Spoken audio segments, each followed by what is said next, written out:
In Chamberlain, Transportation Secretary Pete Buttigieg toured the city's municipal airport today, one of the first terminals to receive a federal grant. The city broke ground on this facility back in April. The terminal will increase access for all users, including pheasant hunting outfitters, a key driver of economic impact in this specific area. We know that a community this size can take those dollars, those resources, and use it to really shift and benefit the trajectory of the airport or of the community as a whole.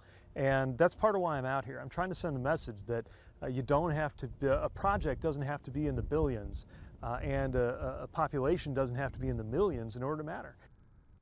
Tomorrow, Buttigieg is set to travel to the city of Salem to hear concerns of trucker safety before highlighting investments that are being made to improve Interstate 90.